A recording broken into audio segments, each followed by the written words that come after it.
जय हिंद साथियों, आप सभी का स्वागत है शाइन वाईटी क्लासेस में। अपर निजी सचिव भर्ती के लिए हिंदी शॉर्ट हैंड की प्रैक्टिस डिक्टेशन 80 शब्द प्रति मिनट गति से डिक्टेशन 5 सेकंड में शुरू होगी। डिक्टेशन 5 मिनट और शब्द 400 होंगे। स्टार्ट। अगर महिलाओं के दुख सुख और उसकी व्यवस्था पर केंद्रित बातचीत हो रही हो तो उसके बीच में किसी के मुंह से अक्सर यह सुना जा सकता है कि एक औरत ही औरत की दुश्मन होती है। जो इस मसले की तहों से दूर रहते हैं वे सहमत होते हैं। जो इसकी परतों को समझते हैं उनके लिए इससे सहमत होना मुश्किल होता है। दरअसल एक स्त्री जो पाती है वही ज्ञान संस्कार अपनी बेटी बहू या अन्य लड़कियों को देती है।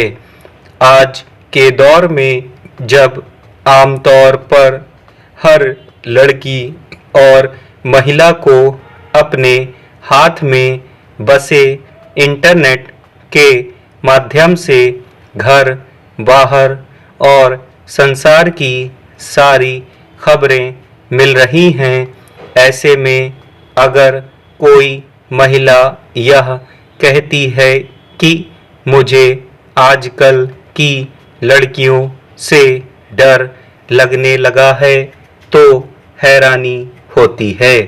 अपने बेटे के लिए पुत्रवधू खोजते हुए एक परिचित ने कहा कि आजकल की लड़कियों से जरा डर लगता है। आजकल की लड़कियां बहुत चालाक होती हैं। वे लड़के से सारा पैसा लेकर अपने पास रखती हैं।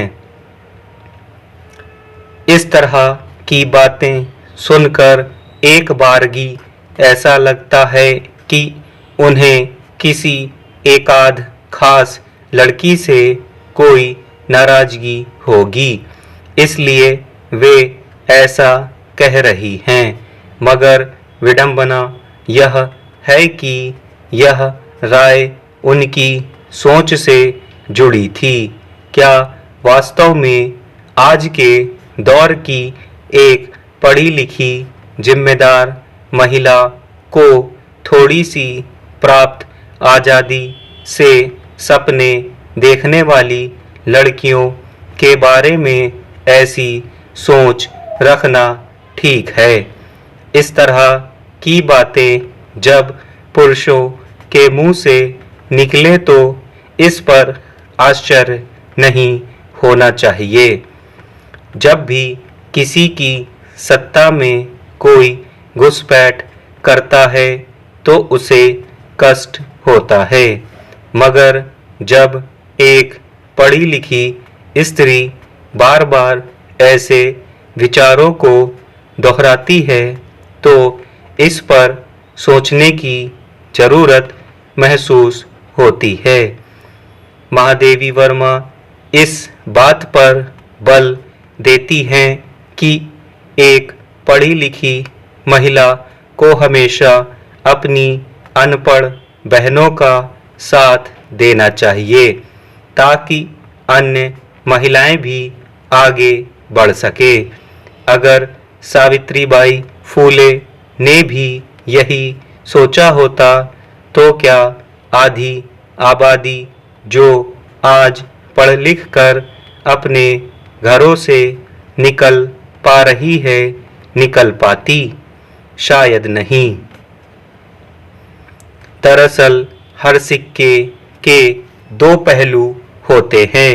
अगर ध्यान से देखा जाए तो एक पहलू अगर आज के दौर में लड़कियों का घर से बाहर निकलने का संघर्ष है तो दूसरा पहलू उन स्त्रियों की सोच का है जो यह माने बैठी हैं कि स्त्रियों के घर से बाहर निकलने की आज़ादी ने गृहस्थ जीवन को बर्बाद कर दिया है।